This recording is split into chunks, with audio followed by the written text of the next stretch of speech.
lagi dengan ketinggian abu vulkanik mencapai 3.500 meter, erupsi juga bersama dengan terjadinya gempa hibrid. Erupsi terjadi sertai guguran awan panas, aktivitas gempa hibrid Gunung Sinabung meningkat dan mengakibatkan pembentukan kubah lava di puncak Gunung Sinabung.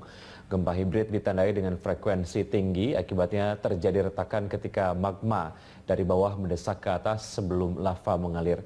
Masyarakat diimbau menjauhi zona merah.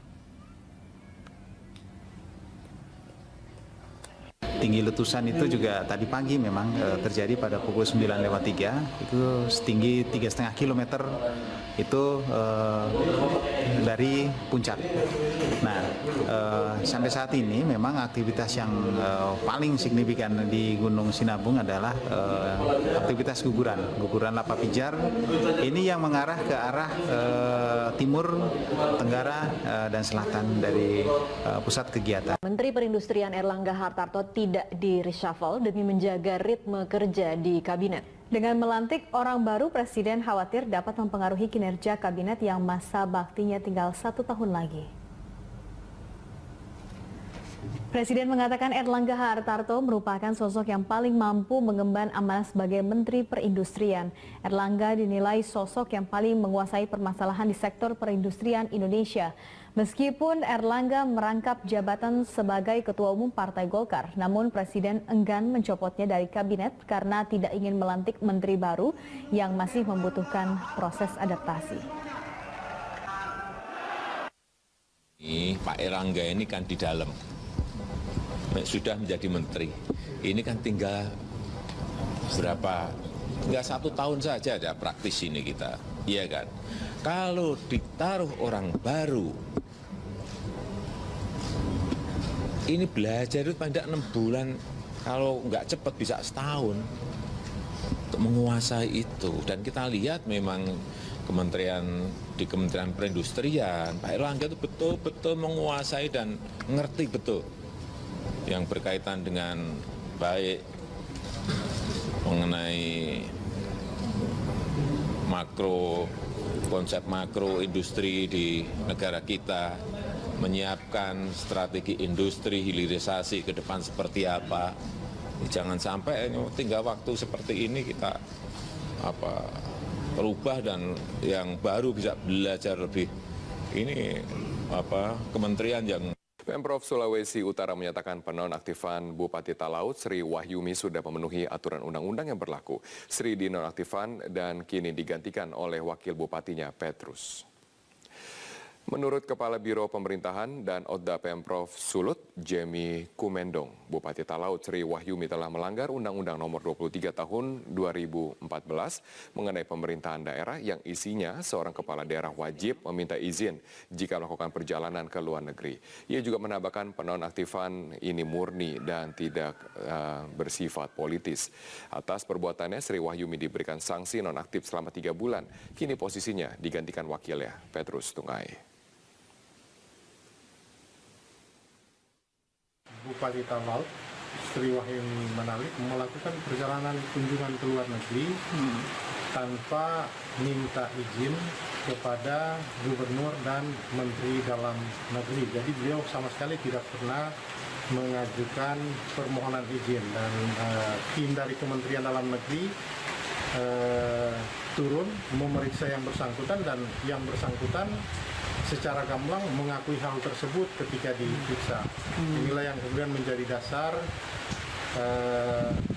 Menteri Dalam Negeri sesuai dengan kewenangannya memberikan sanksi pemberhentian sementara selama 3 bulan kepada Sri Wahyumi Manalip Bupati Talaut. Duga berpergian tanpa izin Menteri Dalam Negeri pada bulan Oktober 2017 yang lalu, Sri Wahyumi Manalip diketahui sempat mengunggah foto dirinya berada di Amerika Serikat melalui akun Instagramnya.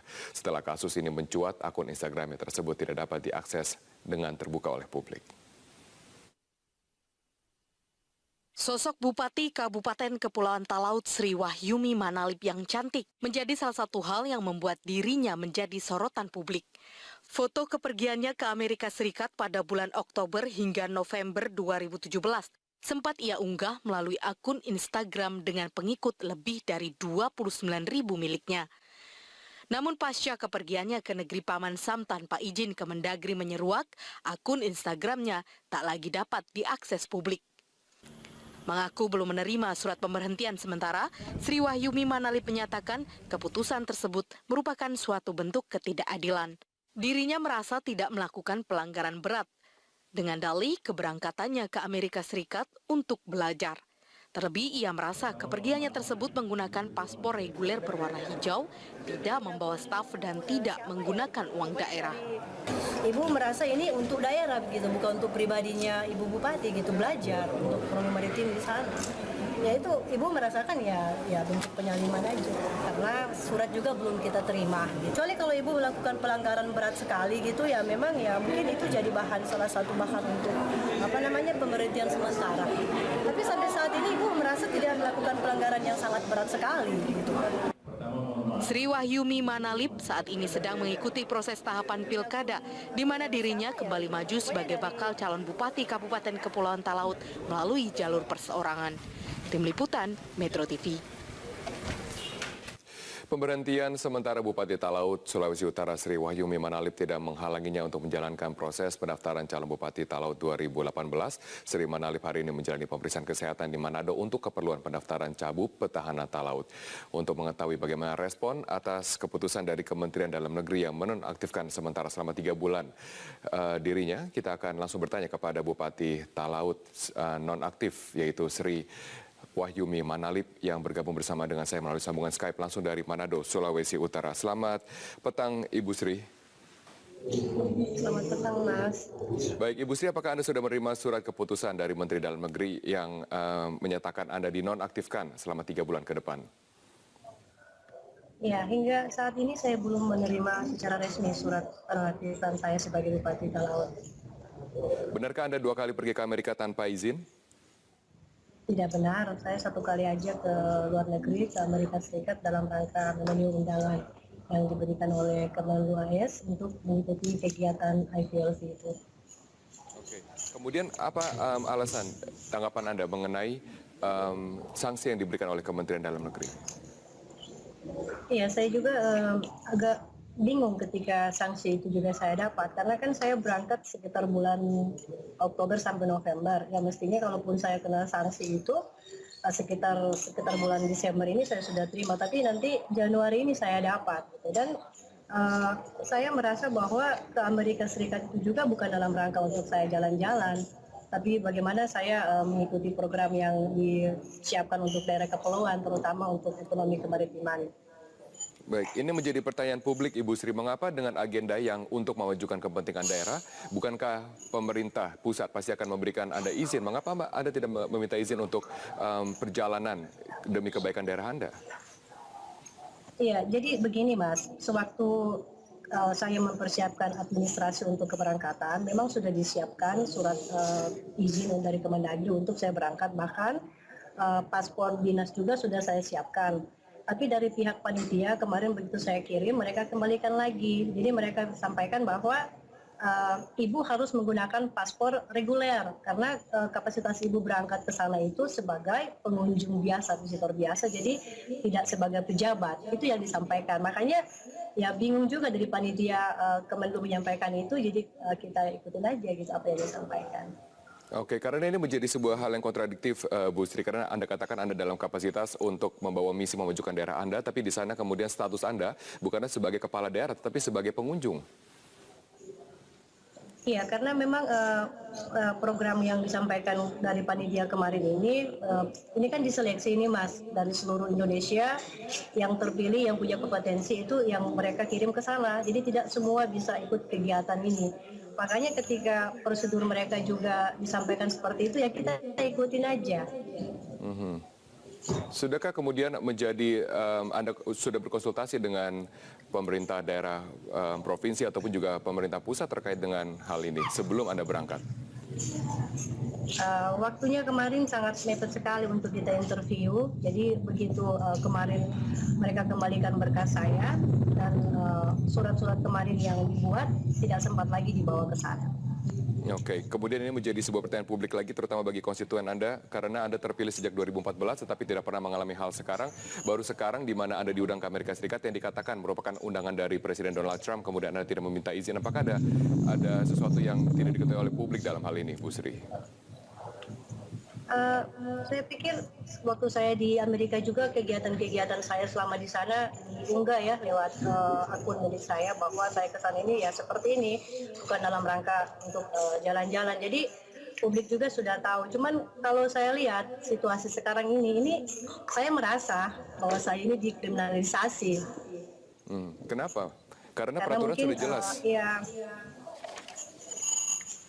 Halo? Ya, Bu Sri, kenapa Anda merasa dikriminalisasi? Ya karena ya saya ke sana ini yang pertama kan saya berangkat tidak membawa staf. Kemudian saya tidak menggunakan APBD. Jadi secara administrasi tidak ada yang harus saya pertanggungjawabkan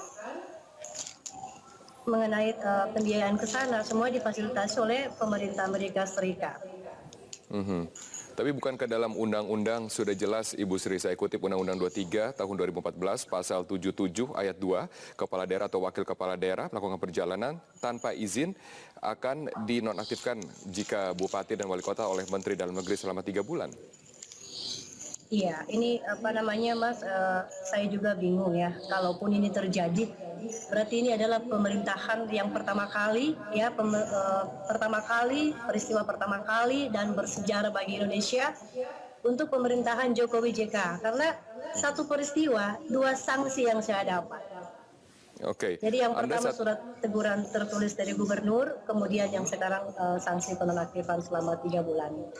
Oke, Bu Sri, meskipun suratnya sampai sekarang saya belum dapat ya Mas ya. Saya cuma lihat di medsos saja perkembangan. Baik, Bu Sri, Anda juga sekarang sedang mengikuti dari proses Pilkada serentak 2018. Apakah Anda melihat ada sebuah dimensi politik dalam hal ini? Ya, saya dulu memperjuangkan ya. Saya kader PDI Perjuangan ini Mas. Lalu dan memperjuangkan Gubernur Sulawesi Utara ODSK dengan persentase suara tertinggi dari 15 kabupaten kota sesulut dengan persentase 74% suara. Cuma begitulah, kadangkala politik sering merupakan perjuangan bersama. Dan mudah-mudahan ini tidak akan terjadi pada teman-teman bupati yang lain. Baik, Ibu Sri, untuk pertanyaan terakhir saya, apa yang akan terganggu pelayanan publik untuk masyarakat Talaut selama 3 bulan ke depan karena sekarang pelaksana tugas dari Bupati dijabat oleh wakil Anda? Iya, sampai sekarang untuk kalau saya di nonaktifan karena PLT itu, saya belum terpikirkan karena sampai sekarang saya belum menerima surat resmi itu, SK itu belum saya dapat, yang beredar di medsos. Baik. Dan yang justru saya pikirkan adalah ketika saya akan cuti karena tahapan pilkada telah dimulai untuk 2018. Oke, baik. Terima kasih Ibu Sri Wahyumi Manalip, Bupati Talaut, telah bergabung bersama dengan saya langsung dari Manado, Sulawesi Utara. Surat pemberhentian sementara